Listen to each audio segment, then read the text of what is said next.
Hi, Rob. How are you? I can't hear you.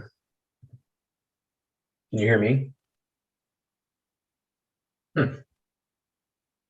I can hear you, Grant. I cannot hear Rob at all. Rob, I don't know what's going on. It shows that you're unmuted and everything. You might log out and log back in to see if it changes. I had that problem on a Zoom call earlier today. Did Not you? myself. Somebody else did, not me, but somebody I was on a call with. Yeah, I can hear you fine. Yeah, well, it looked like they weren't muted, but I still couldn't hear them. They logged out, logged back in, and it was good. Okay. How are you, Joe?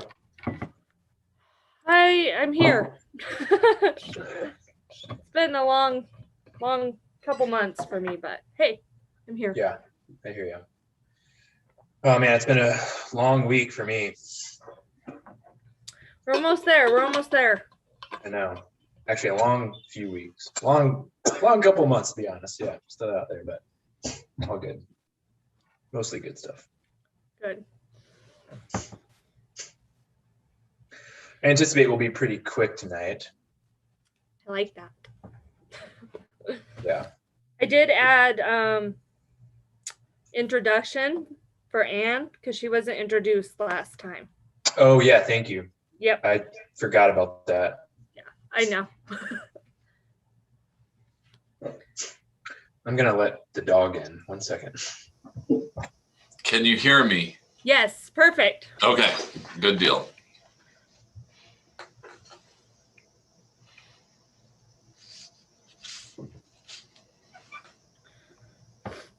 It sounds like we might be able to go in person soon again.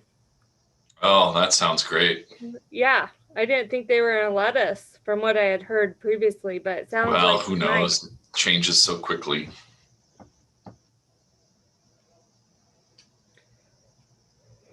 Ooh. Short agenda. Short. Should be a short meeting.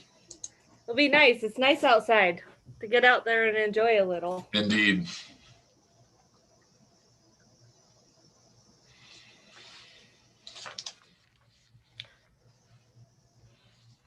So Danny won't be here and Deanna won't be able to make it.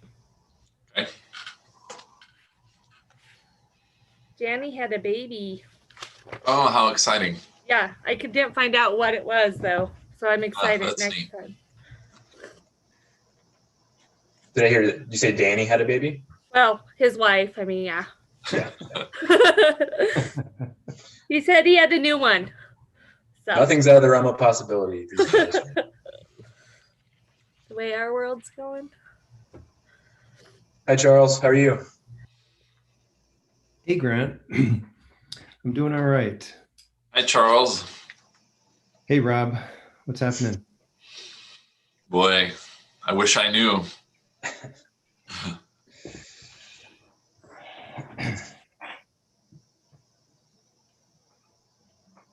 Edward, hello. Edward, you're on mute. You're on mute. Hello. Tuning in from beautiful White Salmon, Washington. All right. Did you bring your kayak? I did not. I did bring a mountain bike though. Oh, there you go. Yeah. No kayaks this time. I have kayaked the White Salmon River. It's a wild ride. It is. They blew. I did the stretch where they took out the dam. About 5, 8 years ago. That's there's one mandatory portage. Stretch. It's amazing how quickly that stretch of river is recovered from 100 years of damnation. Yeah, right. Yeah. Some big water. Big water. We're looking at 401.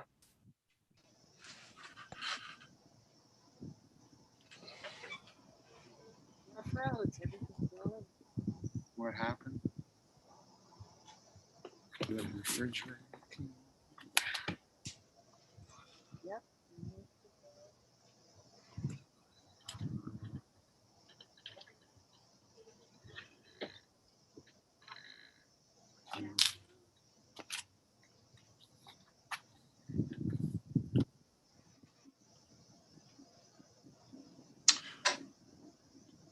We'll just give it another minute or two, and then we'll get started.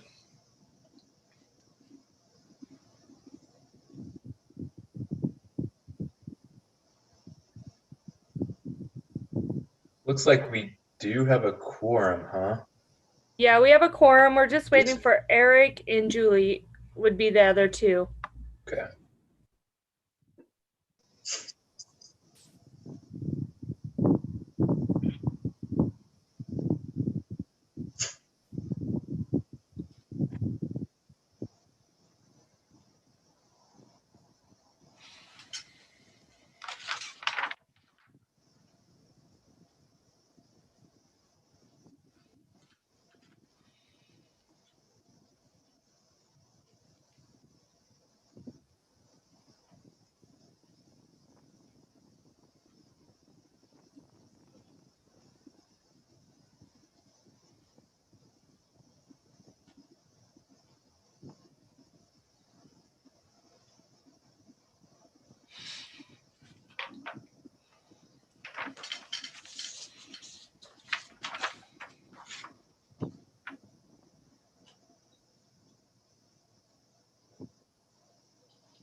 Well, let's get started. We may have a couple of folks that will join in progress. Ed, did you have something? Or were you just waving to a neighbor?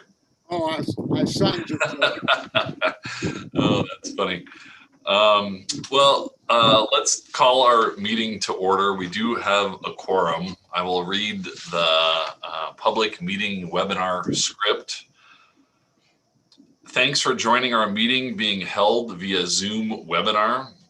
When I call for public comment, please use the raise/lower hand feature to let me know you wish to be recognized. Our host will allow you to talk, and then you'll need to unmute your microphone. If you have joined us by phone today, you can raise and lower your hand by pressing *9 and mute and unmute by pressing *6. If you are participating by phone, I'll call on you by reading the last 4 digits of your phone number. If you are participating by computer, I'll call the name that was listed when you entered our webinar. That's it for public service announcements. Yolanda, will you guide us in a roll call? Yeah. Eric Anderson. Absent. Charles Bescon. Here. Deanna Boblitz. She's absent. Rob Erickson. Here. Julie Gardner. Here. Alexa Gibson. Here. Danny Gunlatch is absent. Edward Monig. Here. Vanessa Savers. Here. Kit Fisher. Here. Ann Iverson.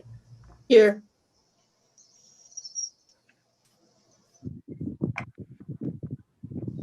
We're good to go. Okay, thank you very much. Again, we do have a quorum. Welcome, Anne. We'll look forward to meeting you in person, and we have you on an agenda item where we will formally introduce you, and you'll have the opportunity to tell us a little bit about yourself if you so choose. No pressure, but that's coming. And you can also say, I'll do it later too. Would be just fine.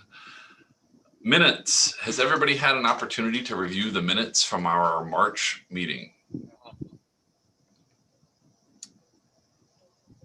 If there are no amendments, suggested changes, additions, etc., I would entertain a motion to approve the March minutes. I move that we accept the meeting minutes. Second that. Very good. Edward has moved to approve the minutes and Alexis has seconded the motion. Is there any further discussion? Seeing none, all those in favor, please say aye. Aye. Any opposed? The motion carries. The minutes are approved. Do we have any public or guest comments? No, but I would like the record to show that Eric Anderson has joined us. Very good. Welcome, Eric.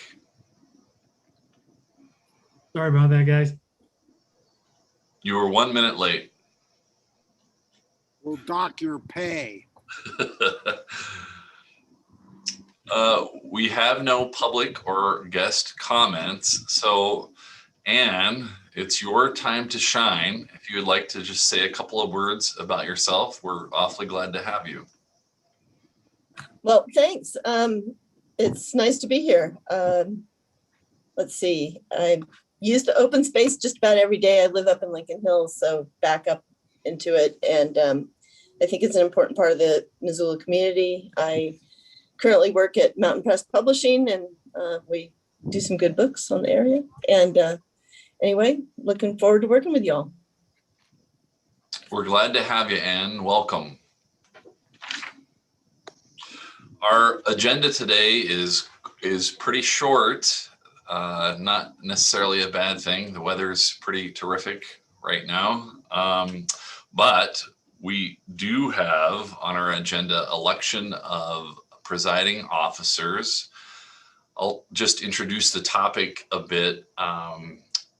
As the old man on Open Space Advisory Committee, we've traditionally had elections for presiding officers every year. We're a little bit behind in that. We've had a bit of transition. We've had new bonds and a new section of planning, a new open space plan, a variety of other things. Our guiding statute has changed a little bit, but we're overdue to do this. Anybody who would like to be the chairperson or the assistant chairperson, the vice chairperson, please feel free to jump in. But I will say this, I want to say that a couple of folks have expressed interest. That's the phrase that I would like to use. I'm not sure if that's entirely accurate. What they have said is that they would be willing to take on these roles when I ask them to do so. And Alexis, of course, has been our vice chair for as long as I've been the chair, so at least 2 years. Alexis has graciously offered to become the chairperson. Seems to make a lot of sense. And Eric Anderson also has stepped up and said that he would be willing to be our vice chair until our next election. Again, if anybody has a burning desire to do this, to moderate our meetings, now's your time to speak up. Otherwise, I would entertain a motion to make Alexis our chairperson beginning next month, and Eric Anderson to be our vice chair beginning next month. But I'll certainly open it up to the group.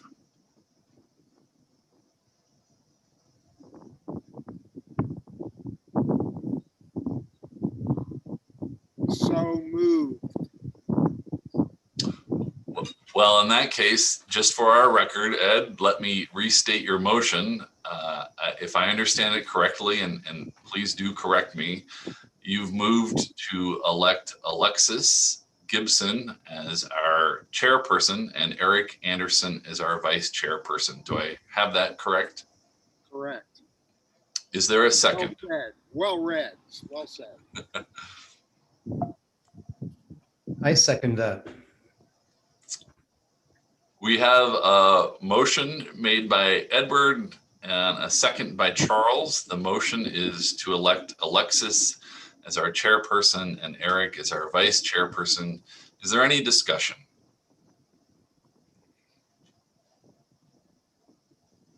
not really a discussion, but I'm pretty sure Eric and I were seated the same month. So I think after you, we might be the two longest running members at this point. I can absolutely confirm that that's. And for what it's worth, I think you'll both do a great job. There is a lot of pressure involved. I want to let you know that. It will be trying. You will have some difficult moments, but I'm sure you're up to the task. As long as I can remember the Robert's Rules of Orders, we'll be fine. Well, we haven't paid much attention to them before, so I think you'll be just perfect. Is there any further discussion besides my own? In that case, we'll call the question.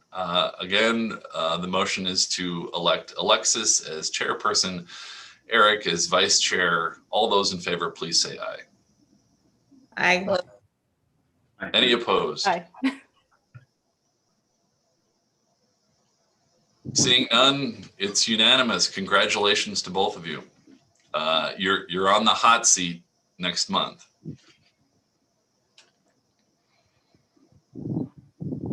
I'll try not to bug you guys too much. Just go Rob, let you're Eric off. do it. Rob, you're off my hook. Oh boy, Grant's just been awful. I'll tell you what. Might look nice, but Yeah.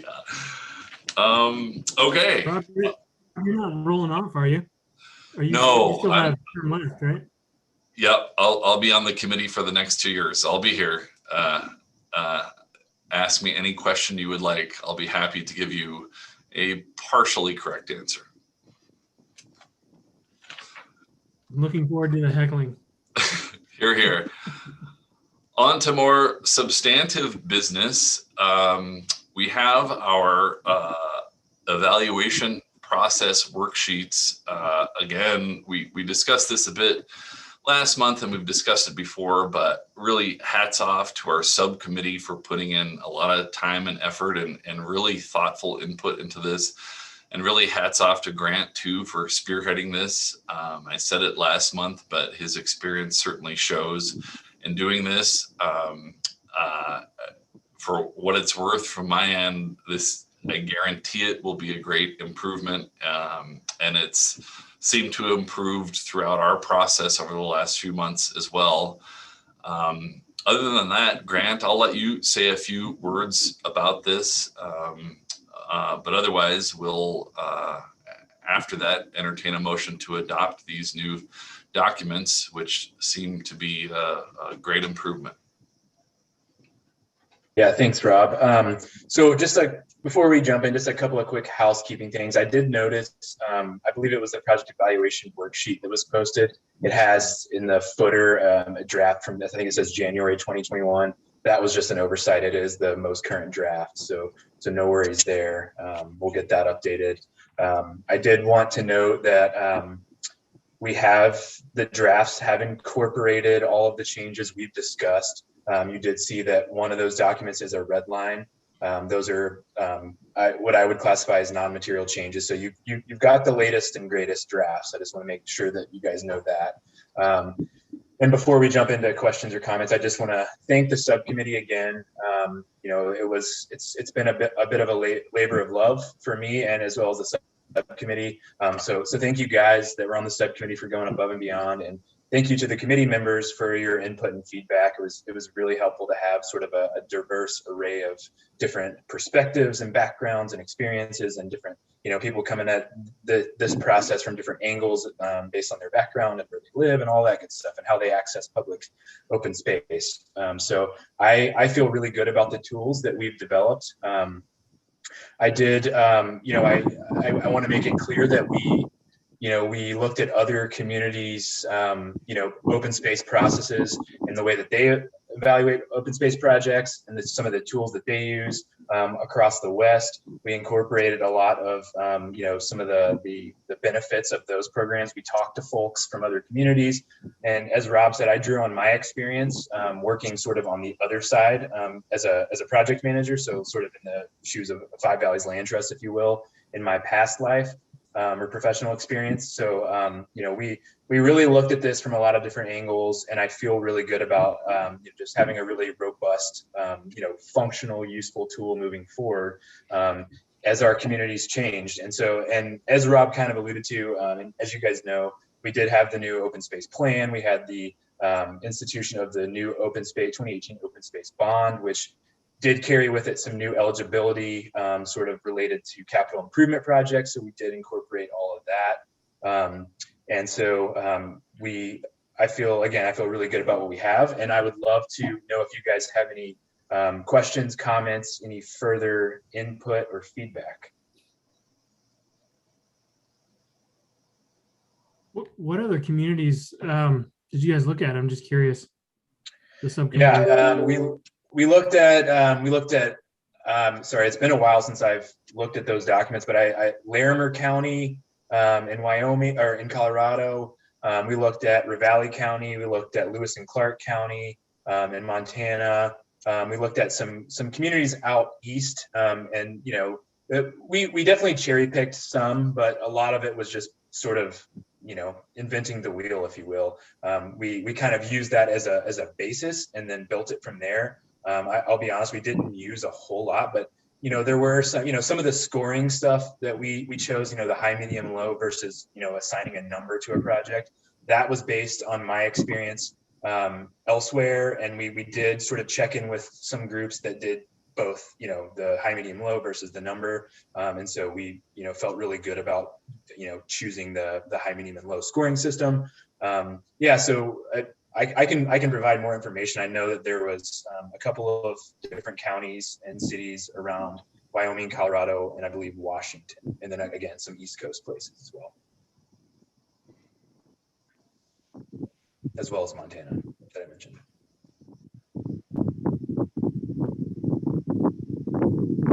Anything else? Did everybody get a chance to look at those drafts? I know we've had it up a couple of different times. Oh, and I did want to mention as well that Park Board did have a chance to review, and they had some, you know, some really good feedback and comments. And again, nothing substantial has changed, but I was able to walk them through sort of what the process will look like, and you know, how we will evaluate projects moving forward. And they were super supportive and, you know, and enthusiastic about the changes.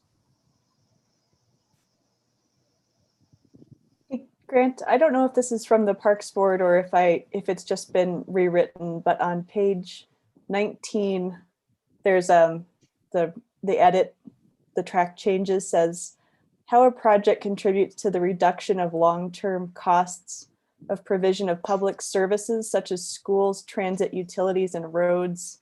I feel like that's not something we've ever really discussed as a committee. I don't know. I was just curious what sort of led to that being added, and I don't know, just a little bit more about it. Is that in the application? It's on page 19. So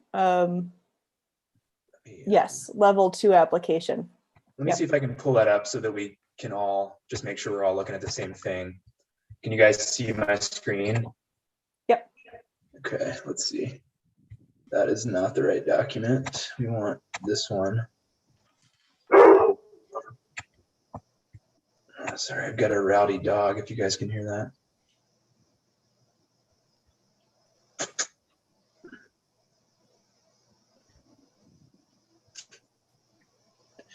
So I will, yeah, I can shine some light on that. Oh, sorry guys, bear with me, my computer's jumping around. So that actually came out of internal park staff.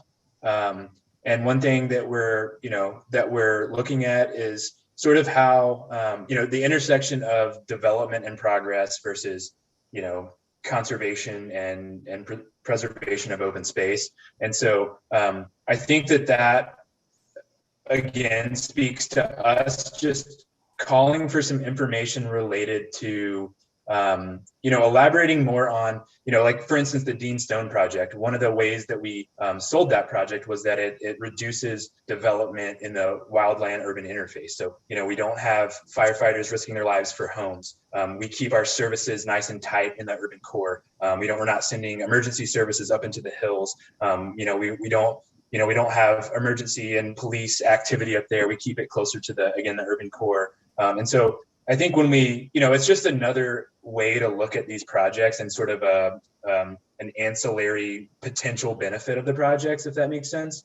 And again, I think going back to the sort of the intent behind this whole application and vetting process, it's really just a way to encourage our applicants to speak to some of that and some of those benefits, and to be thinking about it for a current project as well as future projects. As again, it is like a benefit. We do want to incentivize smart growth, we'll call it. Does that answer your question? I still don't know if I've found it. I'm scrolling around like a madman here. I think it might be another page down from where you are. But yes, that did answer my question. That makes a lot more sense. So maybe it's not one more page down. I'm not sure where it is now, but. Oh, here it is. Yeah. Does anybody else have questions related to that? Because I agree, Alexis, that is sort of not been included in our discussions, at least explicitly in the past. Yeah, and another way to look at that as well is when we talk about like zoning, housing densities.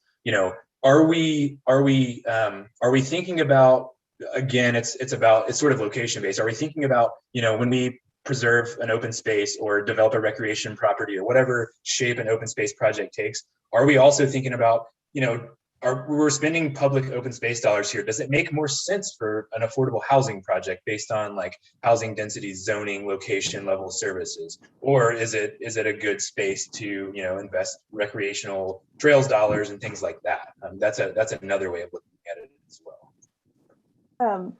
So I guess then when projects come to us, if that is something we're going to start thinking about, I mean, obviously the applicants will speak to it to some extent, but they're probably not going to say, this could be affordable housing or my project.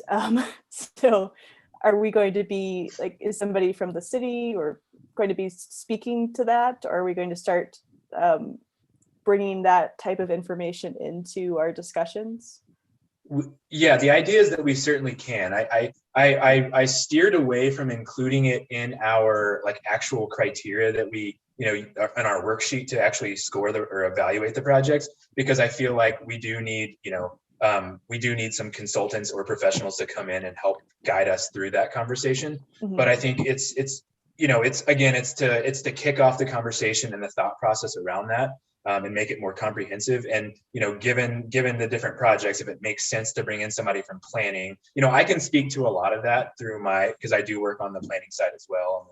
And I do have my hands in some of the development services things related to parkland and open space. But if we do need to bring in, planning person or somebody from the county or something like that, I think that again, this is the tool to kick off that process, or the criterion to kick off that process. Okay. Is that answer too nebulous? I mean, I think, again, this is helping just inform our discussion and inform your recommendation to council. And I think we just wanted to capture sort of everything that made sense from a well-rounded vetting process. And also we wanted it to be efficient. And we also wanted the criteria on the back end when you guys actually look at vetting these projects, we wanted those to be objective. And so that's, again, why I didn't include that, or why we decided not to include that on the criteria side, but rather on the application side. Mm-hmm. And you're right. I don't, we certainly don't expect, an applicant to come in and say, well, we want to do this, but it might be better suited for this. I think, again, it's just getting it on everybody's radar. Yep. No, that's great. And I think if there's going to be, when it's appropriate, people, more knowledgeable people, kind of bringing those to us and explaining that's exciting. I think that's great. Great. Good question.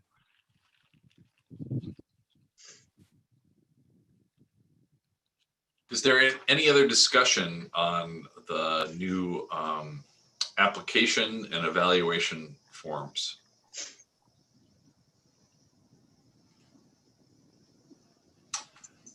If there is none. It's like Julie might have her hand up. Sorry, I'm using my hand thing. Oh, I'm sorry, Julie, I missed you. Go right ahead. That's okay. I just, and since I'm relatively new to the committee, I kind of hate to you know, come in the middle. But I am wondering, in several places it talks about being consistent with social equity goals of the city and inclusivity.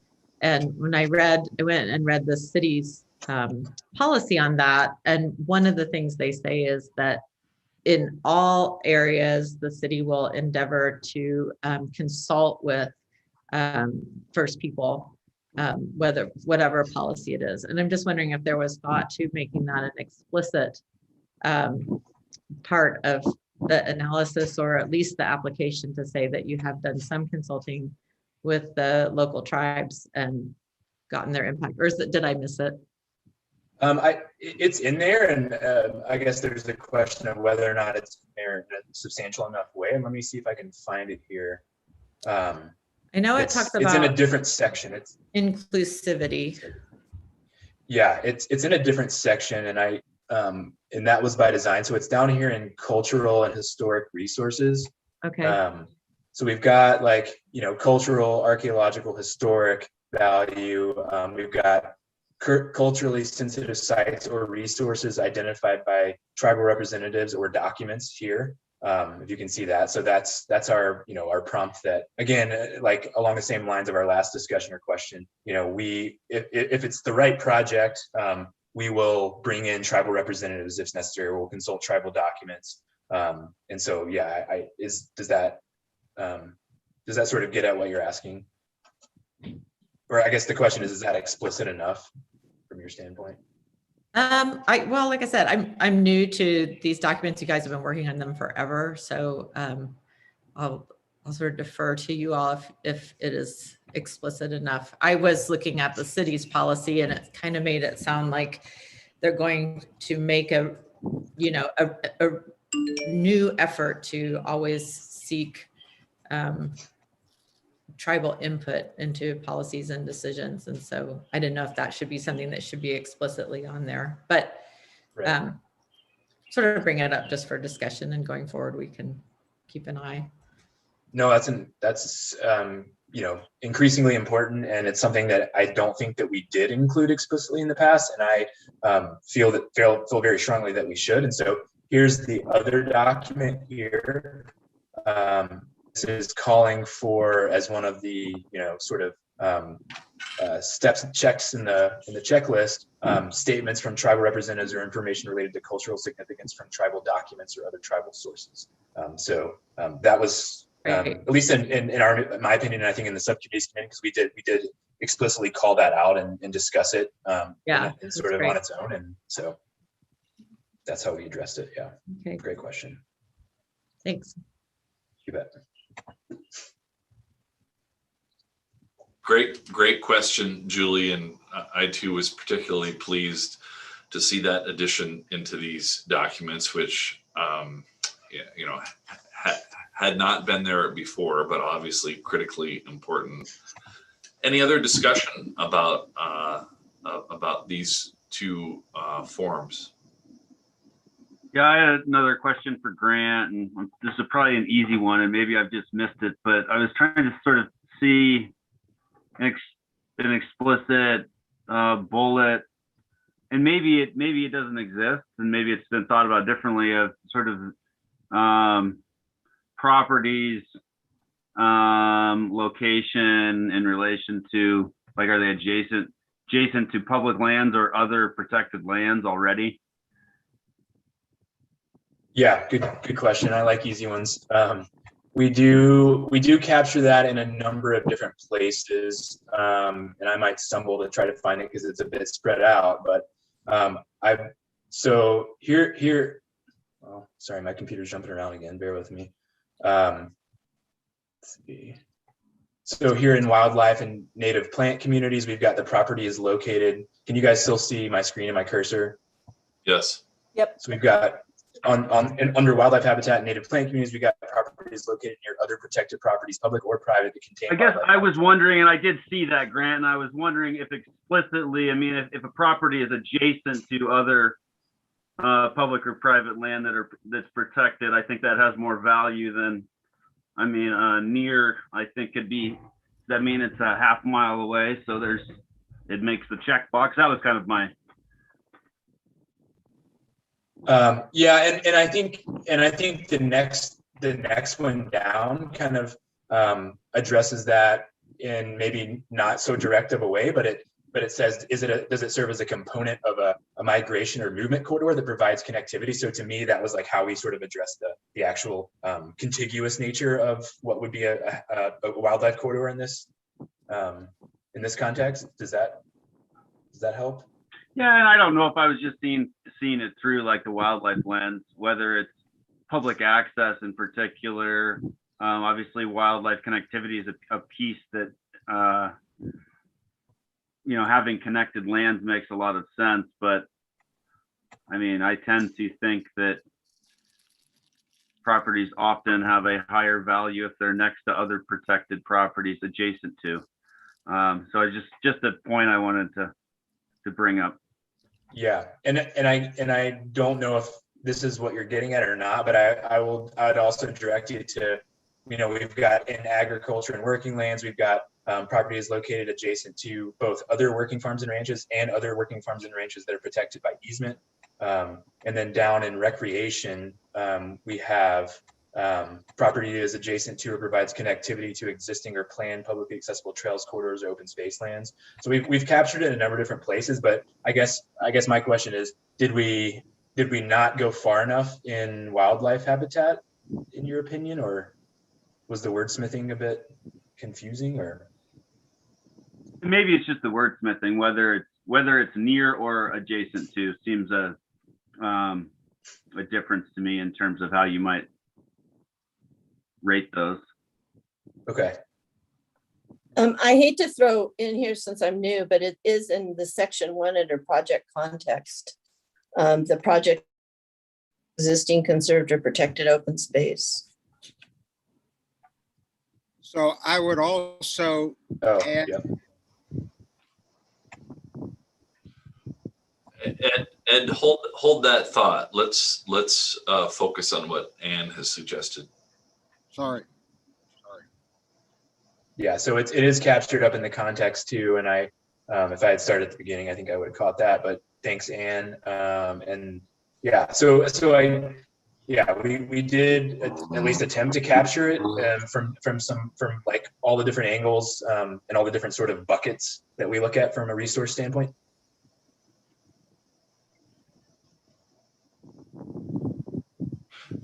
Go ahead, Ed. So I just wanted to add that, we went into this recognizing that some of our criteria can be at cross purposes with each other. For example, to put all the emphasis on proximity or major amount of emphasis on proximity to other protected lands might undercut some of our desire to serve underserved communities or to be a benefit to underserved communities, which tend to be more inner city, less, the high rent places are out often more in proximity to public lands. So we also have to weigh that desire to combine lands with existing protected space with our desire to serve parts of our community that don't have as much access to open space. So I just wanted to add that.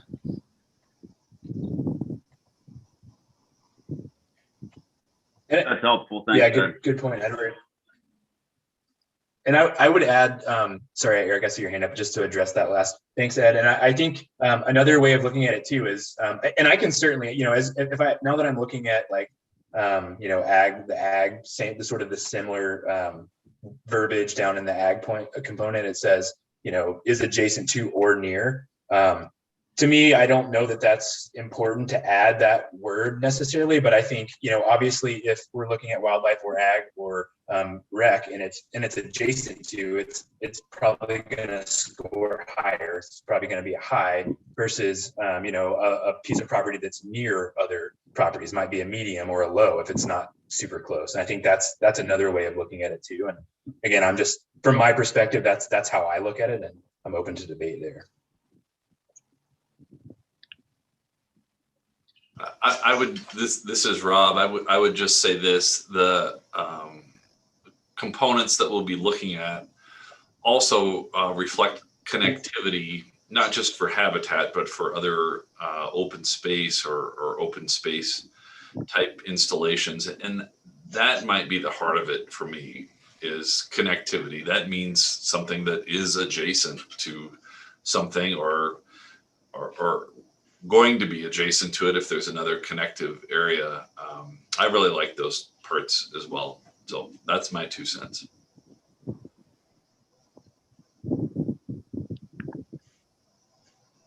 I was just going to add a statement and a question. One thing to keep in mind is that the evaluation worksheet is really just a method to help you make your decision. You know, you don't have to use the scoring locked into it, I guess is what I'm saying. Like you have the ability to make a decision outside the scoring sheet as well. But this just is meant to help you get an understanding, or make sure you're considering all these different things. But in the end, it's you know, your vote's your own opinion. The question I had as a follow-up is, when we fill out these worksheets, there was a time I actually like turned them in and tallied the scores and looked at the scores. Do we envision doing that, or is this something that you're going to, you know, to yourself, and it's not going to be, you know, collected and tallied like that, like we used to? I would like to, and I envision this as you guys filling this out and submitting them. So if you look, you know, here's one section. If you look at responses, so you tally it there. And then there's a table down at the end where you pull those responses. If you can bear with my screen here. Come on. There's a table down here where you record your scores, and I would ask you to turn, you know, retain one for your own copy if you'd like, and turn this in, and I'll use this table and then create a master table that will sort of delineate all of your different scores and where you guys came down individually. And that way we just have a good snapshot all in one place of how the committee generally thought about the project. And that's to help you guys, again, when you're going to vote and make your recommendation. And then 2, to just have a record of that we did, you know, think long and hard about this project, along with the, you know, the OSAC minutes, of course. It's just another way to provide public transparency. So yeah, that's my goal. And again, I think that the onus will be on me and the burden will be on me to do that work, and I'm glad to do it. I think the scoring sheets are great compared to what they were. They're more comprehensive, more flexible. But I can also see, you know, an oddball project where you're still feeling hemmed in maybe by the scoring system. You know, maybe you look at the score in the bottom and that's not exactly the way you want to do it. But I think that's still okay, right? Like, you're not locked into the number that's at the bottom of your sheet. Right. And thank you for that plug. That's exactly why we designed this as a high, medium, and low versus what I would consider an arbitrary number. The high, medium, low gives you that flexibility and that latitude. And you know, and I will point you guys as well, just as a refresher, up here to this language. There we have, like, kind of up here where it says, you know, this does not, there might be instances in which the scoring doesn't truly reflect the value or uniqueness of a project. And on the other hand, there might be a project that scores really high that, you know, that the committee doesn't want to recommend. And again, and back to, you know, several people have made this point. This is just a guide to help, you know, create a really robust discussion and inform a recommendation to council. So yeah, good point there. And yeah, I totally agree.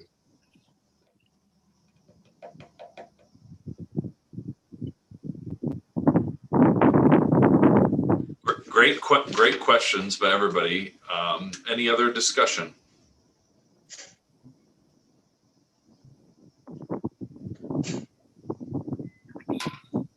In that case, we'll entertain a vote to approve these 2 documents for use in future evaluation applications and evaluation of projects. Would anybody like to make that motion?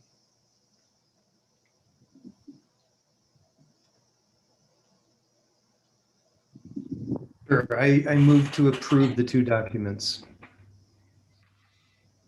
Second that.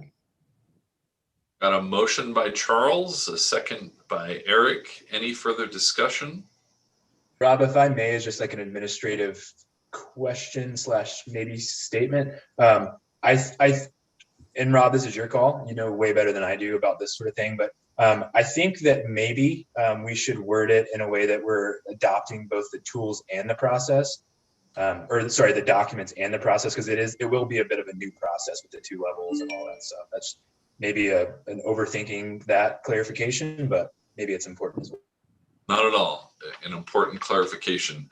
Charles, would you accept that as a friendly amendment to your motion? Yes, so I move to approve the documents and the process therein.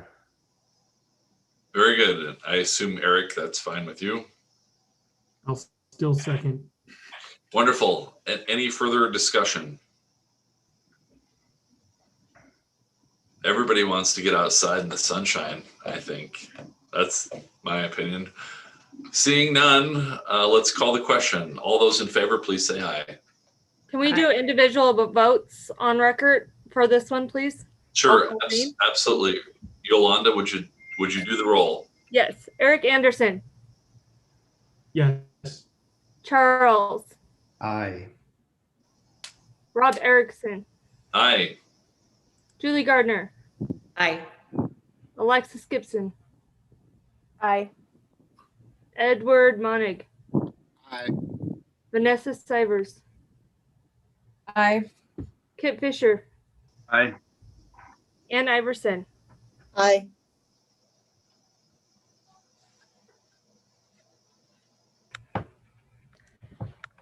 Nine ayes, no, 0 no's. We're good. The motion carries.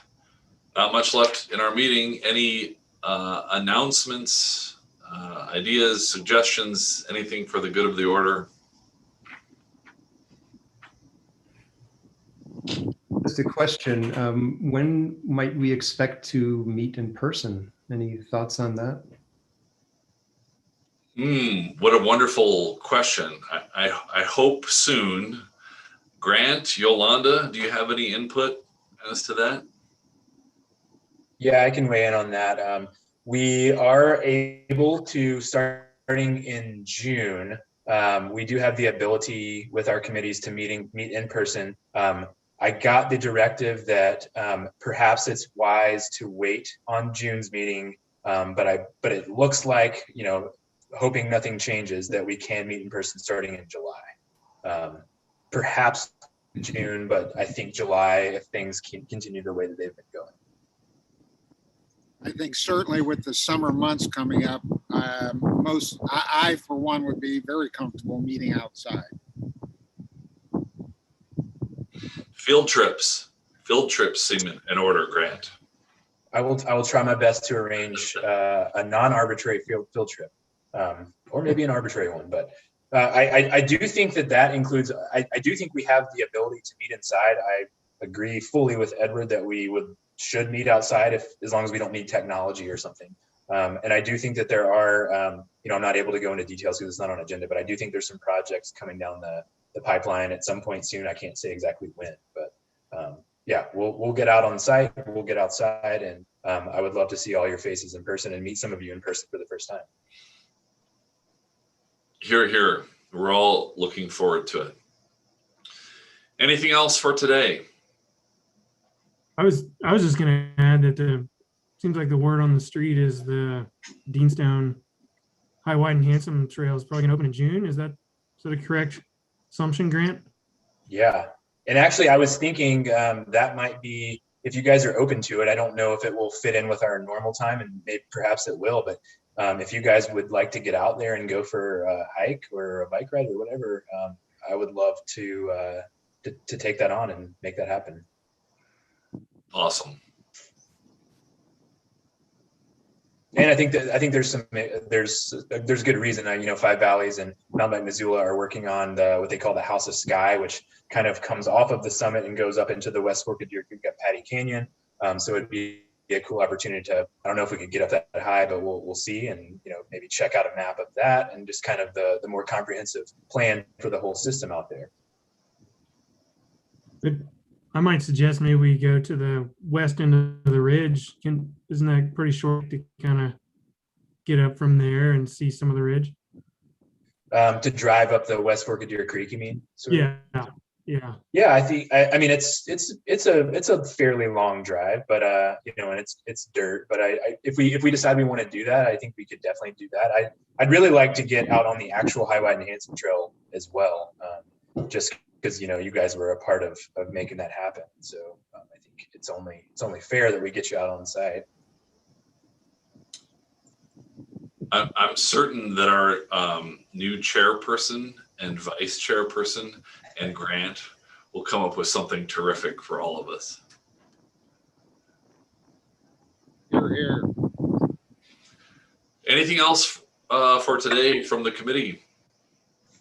Seeing none, we will adjourn. Thanks, everybody. Go get out in the sunshine. Thanks for your service, Rob. Yeah, thank you, Rob. Yeah, thanks, For your Rob. long chairship. Thanks all for joining this evening. Bye.